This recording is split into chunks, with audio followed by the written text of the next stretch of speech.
అధ్యక్ష, ప్రభుత్వ లక్ష్యాలు ప్రజలకు ఇచ్చిన హామీలు అమలుకు ప్రతిబింబించాలి అధ్యక్ష. కానీ ఈ ప్రభుత్వం సభలో ప్రవేశపెట్టిన బడ్జెట్ ప్రాధాన్యత రంగాలను విస్మరించిందని అనిపించింది అధ్యక్ష. ఈ బడ్జెట్లో విద్యారంగానికి సంబంధించిన కొత్తగా ఆలోచన చేసినట్టు ఏం కనిపించలేదు అధ్యక్ష. మేనిఫెస్టోలో ఏం చెప్పారు అధ్యక్ష? కాంగ్రెస్ పార్టీ విద్యారంగానికి 15% నిధులు ఇస్తామని హామీ ఇచ్చారు అధ్యక్ష ప్రజలకు. కానీ ఈరోజు మీరు పెట్టిన నిధులు 7.3% మాత్రమే అధ్యక్ష. దయచేసి గుర్తుపెట్టుకోమని మరొకసారి ప్రభుత్వానికి మీ ద్వారా గుర్తు చేస్తున్నాను అధ్యక్ష.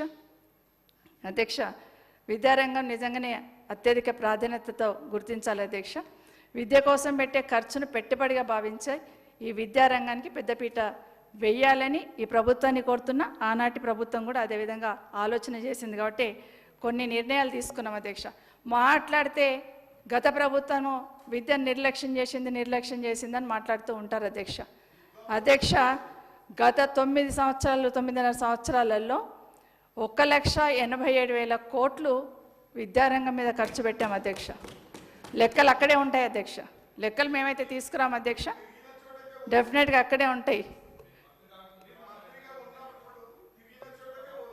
మా షాద్నగర్ శాసనసభ్యులు ఒక్క నిమిషం మాట్లాడినాక మీరు చెప్పండి. మీరు చెప్పినవన్నీ కూడా నోట్ చేసుకున్నాము, మేము కూడా నోట్ చేసుకున్నాము. ఒకసారి మీ స్కూల్ కూడా విజిట్ చేయమంటాం. అక్కడున్న మన వాళ్ళందరినీ కూడా ఒకసారి వెళ్ళి చూడమంటాను. మార్పు వచ్చిందా లేదా, కొంత మార్పు చేసినామా లేదా, స్కూళ్ళల్లో మార్పు వచ్చిందా లేదా, మిగిలిన పనులు ఎట్లా చేయాలనేది మీరు ఇప్పుడు చెప్పండి. సో నేనేమంటున్నంటే చేసినంతవరకు చేసాం, మీరు కూడా చేసే ప్రయత్నం చేయమనే కోరుతా ఉన్నాను అధ్యక్ష. ఒకటేసారి అన్ని మార్పులు తీసుకురాలేము అధ్యక్ష. మీరు అన్నది కరెక్ట్. ప్రభుత్వ పాఠశాలలోనే పేద పిల్లలు ఎక్కువ మంది ఉంటారు, వాళ్ళకి అన్ని సౌకర్యాలు కల్పించాలనే ప్రయత్నమే చేస్తూ ఉంటాం. ఏ ప్రభుత్వమైనా అదే ఆలోచిస్తుంది అధ్యక్ష. మీరు అన్నట్టు మొన్న ఫస్ట్కే మేము బట్టలు ఇచ్చాము, బుక్స్ ఇచ్చాము అంటున్నారు. మీరు వచ్చిన 2 నెలల్లోనే బుక్స్ ప్రింటింగ్ అయిపోయింది అధ్యక్ష. ప్రభుత్వం రాగానే 1 నెల రోజుల్లో బుక్స్ ప్రింట్ చేసిండ్రా? అట్లా ఉండదు. ఎందుకంటే 6 వాళ్ళు చెప్తారండి శ్రీధర్ గారు, మంత్రి గారు, 6 నెలలు పడుతుందండి బుక్స్ ప్రింట్ చేయడానికి. నేనేమంటున్నానంటే గతంలో కూడా ఇలాగే స్కూల్ స్టార్ట్ కాగానే ఫస్ట్ డ్రెస్లు బుక్స్ ఇచ్చాము, భవిష్యత్తులో కూడా అట్లాగే ఇవ్వాలని ముందే ఆర్డర్స్ ఇచ్చి చేసిన ప్రయత్నంలో మీరు ఇచ్చేసారు, చాలా సంతోషం అధ్యక్ష. ఎప్పుడు లేని విధంగా నోట్బుక్స్ ఇచ్చాము అధ్యక్ష. మీరే పంచుంటారు వాళ్ళకి ఇప్పుడు నోట్బుక్స్. ప్రైమరీ స్కూల్స్కి సంబంధించి వర్క్షీట్, ఎందుకంటే మన పేద పిల్లలని. అన్నిటికైనా ముఖ్యంగా అధ్యక్ష మనము రాగి జావా పెట్టాము అధ్యక్ష. రాగి జావాని కూడా కంటిన్యూ చేయాలని ప్రభుత్వాన్ని కోరుతా ఉన్నాను అధ్యక్ష. అదే కాకుండా మధ్యాహ్నం ఎట్లాగో లంచ్ పెడుతున్నాం అధ్యక్ష, మధ్యాహ్న భోజనం. కానీ ఉదయం బ్రేక్ఫాస్ట్ అనేది గత ప్రభుత్వ హయాంలో స్టార్ట్ చేసాం అధ్యక్ష. ఒకేసారి స్టార్ట్ చేయలేం కాబట్టి పైసలు అనేది గవర్నమెంట్ ఇవ్వాల్సిందేనండి, ఇవ్వాలండి. గవర్నమెంట్ అనేది ఇవ్వాల్సిందే అధ్యక్ష. బ్రేక్ఫాస్ట్ పెట్టాలని మొదలుపెట్టినాం అధ్యక్ష. అయితే బ్రేక్ఫాస్ట్ పెడితే ఒట్టిగానే ఏదో ఉప్మా ఉడకబెట్టి పెట్టేస్తే కాదు, రోజు ఒక రకం పెట్టాలనేది ఆ రోజున్న ముఖ్యమంత్రి గారు కేసీఆర్ గారు చెప్తే ఆ విధంగా జిల్లాకు ఒక స్కూల్ తీసుకొని ప్రయత్నం చేసినాం అధ్యక్ష. సరే బ్రేక్ఫాస్ట్ స్టార్ట్ చేయమంటున్నారు కదా అని చెప్పి ఒకరోజు స్కూల్కి వెళ్ళి కొంతమంది పిల్లల్ని అడిగాను అధ్యక్ష. నేను, బాబు మార్నింగ్ ఏం తినేసి వచ్చినావమ్మా అని. అధ్యక్ష ఒక 10 మంది పిల్లల్ని అడిగితే అధ్యక్ష 9 మంది టీ తాగేసి వచ్చినామని చెప్పారు అధ్యక్ష.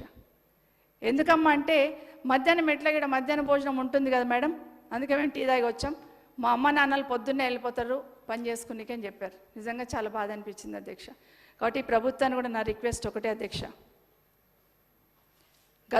గత ప్రభుత్వం స్టార్ట్ చేసింది కదా మేమెందుకు చేయాలని కాకుండా దయచేసి ఇది పేద బిడ్డల ఆకలిని దృష్టిలో పెట్టుకొని తప్పకుండా బ్రేక్ఫాస్ట్ అనేది ఏర్పాటు చేయమని ప్రభుత్వానికి విజ్ఞప్తి చేస్తున్నాను అధ్యక్ష. చాలా మాట్లాడుతుంది కానీ మధ్యాహ్న భోజనం గురించి చెప్పారు అధ్యక్ష.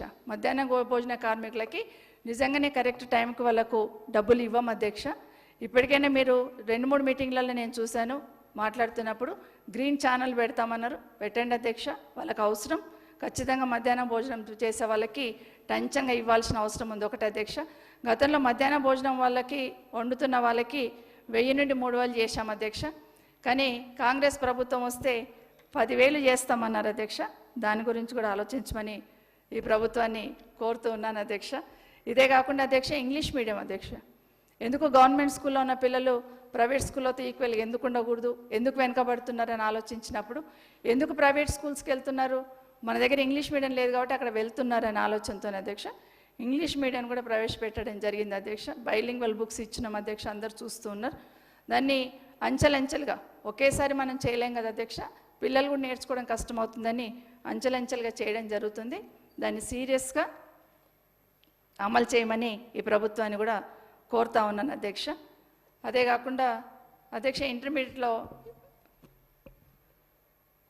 అధ్యక్ష 2017 సంవత్సరంలో అధ్యక్ష ఒక 8,792, ఎందుకంటే ఎప్పుడు ఈ గవర్నమెంట్ వచ్చిన తర్వాత ఒక్క టీచర్ పోస్ట్ ఫిలప్ చేయలేదు, ఒక్క టీచర్ పోస్ట్ ఫిలప్ చేయలేదు అంటుంటారు అధ్యక్ష.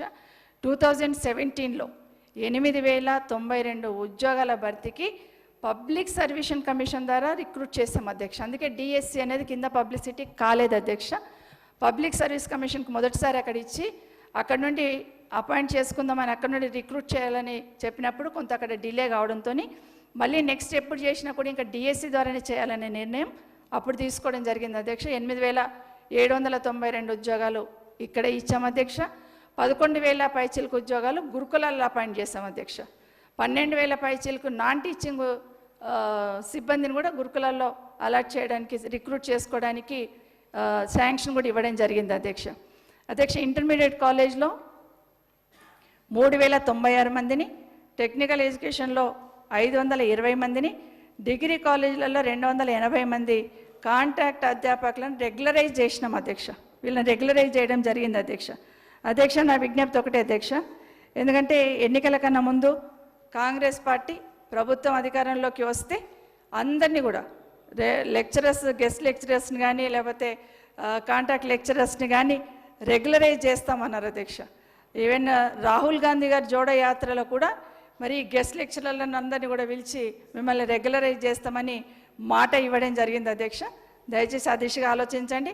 అన్నిటికన్నా ముఖ్యంగా ఇంటర్మీడియట్లో ఉన్న గెస్ట్ లెక్చరర్స్ ఎవరైతే ఉన్నారో అధ్యక్ష రెన్యువల్ చేయలేదు, ఇప్పుడు ఇమీడియట్గా రెన్యువల్ చేయండి అని కూడా ఈ ప్రభుత్వాన్ని కోరుతా ఉన్నాను అధ్యక్ష.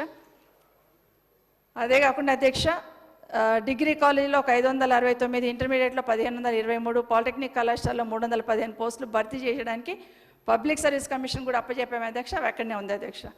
రెండవది అధ్యక్ష మన ఊరు మన బడికి సంబంధించి అధ్యక్ష ఇది విమర్శల కోసం విమర్శించవద్దు అధ్యక్ష, ఎందుకంటే మన ఊరు మన బడి అనేది మీరే విధంగా ప్రణాళిక ఏర్పాటు చేసుకొని స్కూలు బాగా చేసుకోవాలనుకుంటున్నారో ఇది కూడా ప్రణాళికబద్ధంగానే స్కూలు బాగా చేయాలనే ఆలోచనతోనే హైయెస్ట్ స్ట్రెంత్ ఉన్న స్కూల్స్నే తీసుకొని మొదలుపెట్టున్నాం అధ్యక్ష. అయితే ఒకేసారి డబ్బులు ఇవ్వడం కష్టమవుతుంది కాబట్టి 3 విడతలు పెట్టాం అధ్యక్ష. మొదటి విడత హైయెస్ట్ స్ట్రెంత్ ఉన్న 1/3 తీసుకోవాలని మండల్ యూనిట్గా తీసుకోమని చెప్పాము అధ్యక్ష. అధ్యక్ష నేను ఒకటే అడుగుతున్నాను అధ్యక్ష, ఈరోజు మన ఊరు మనబడికి సంబంధించిన స్కూల్స్ని దయచేసి గౌరవ శాసనసభ్యులు విజిట్ చేయండి. అందులో ఏదైనా లోపం ఉందా చెప్పండి. ఒకవేళ నిజంగానే అందులో ఏమైనా బాగలేవంటే అధ్యక్ష రన్నింగ్ వాటర్తో ఇప్పుడు టాయిలెట్స్ బాగలేవన్నారు, వాస్తవం అధ్యక్ష. టాయిలెట్స్ అక్కడక్కడ ప్రాబ్లం ఉంది కాబట్టి పర్మనెంట్గా టాయిలెట్స్ ఎందుకు ఇబ్బంది అవుతున్నాయి అధ్యక్ష? టాయిలెట్స్కి రన్నింగ్ వాటర్ ఉండదు అధ్యక్ష, ఉండకపోయేసరికి వాడరు అధ్యక్ష. ఊర్లలో ఎట్లా ఉంటుంది అధ్యక్ష, కంపౌండ్ వాళ్ళకి ఇటు ఉండదు కాబట్టి ఇష్టం వచ్చినట్టు వాడేస్తుంటారు అధ్యక్ష. టాయిలెట్ ఉన్నా కూడా మెయింటెనెన్స్ లేకపోతున్న ఇబ్బందితోనే టాయిలెట్స్ యూజ్ చేసుకోవడానికి రాదు అధ్యక్ష. దానికి మెయిన్ కారణం ఏంటంటే రన్నింగ్ వాటర్ లేకపోవడం. కాబట్టి మన ఊరు మన బడిలో మెయిన్ ఫస్ట్ అదే తీసుకున్నాం అధ్యక్ష.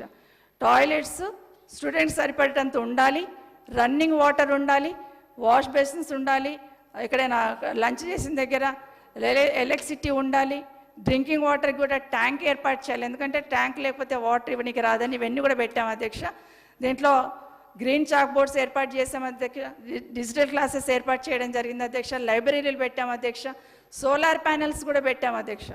కొన్ని స్కూళ్ళలో ఇప్పటికే పెడుతూ ఉన్నాం అధ్యక్ష, దయచేసి వాటిని పూర్తి చేయాలని ప్రభుత్వాన్ని కోరుతున్నా. ఈరోజు ఈ మన ఊరు మనబడికి సంబంధించి అధ్యక్ష ప్రభుత్వం నుండి నాకు కూడా ఒక క్లారిటీ రావాలి అధ్యక్ష, ఎందుకంటే కార్పొరేట్ స్థాయిలో తీసుకెళ్తాం మా స్కూల్ని, కార్పొరేట్ స్థాయిలో తీసుకెళ్తామంటారు. కార్పొరేట్ స్థాయిలో ఉన్న స్కూల్స్లలో మన దగ్గర ఉన్నంత క్వాలిఫైడ్ టీచర్స్ ఉండరు అధ్యక్ష, కానీ అక్కడ వెళ్ళగానే మంచి కలర్ఫుల్ బెంచెస్, కలర్ఫుల్ రూమ్లు, ఫ్యాన్లు, లైట్లు ఇవన్నీ చూసి పంపిస్తూ ఉంటారు అధ్యక్ష. మనం ఆ స్థాయికి తీసుకెళ్ళాలంటే ఇంగ్లీష్ మీడియం ఒకటే అధ్యక్ష, స్కూల్స్ కూడా ఇన్ఫ్రాస్ట్రక్చర్తో బాగు చేసుకోవాలి అధ్యక్ష, పర్మనెంట్గా ఒకసారి చేయాలి. మీరు అన్నారు సెల్ఫ్ హెల్ప్ గ్రూప్స్కి ఇస్తామని, అభ్యంతరం లేదు అధ్యక్ష, వాళ్ళతోనే చేయించండి. కానీ చేయించమని మిమ్మల్ని విజ్ఞప్తి చేస్తున్నా. చేస్తారా, ఇక్కడికి ఆపేస్తారా? ఏదైతే 1/3 చేసామో అంతవరకే మన ఊరు మనబడిది ఆపేస్తారా, భవిష్యత్తులో కూడా తీసుకుంటారా అనేది ఒక క్లారిఫికేషన్ ప్రభుత్వం నుండి రావాలి అధ్యక్ష. ఎందుకంటే మేము కూడా స్కూల్లోకి వెళ్తుంటే తెలుస్తూ ఉంటుంది కదా అధ్యక్ష, అక్కడ అడగాల్సి వస్తుంది. సో అది కూడా క్లారిఫికేషన్ ఇవ్వమని గౌరవ మంత్రి గారిని అడుగుతున్నాను.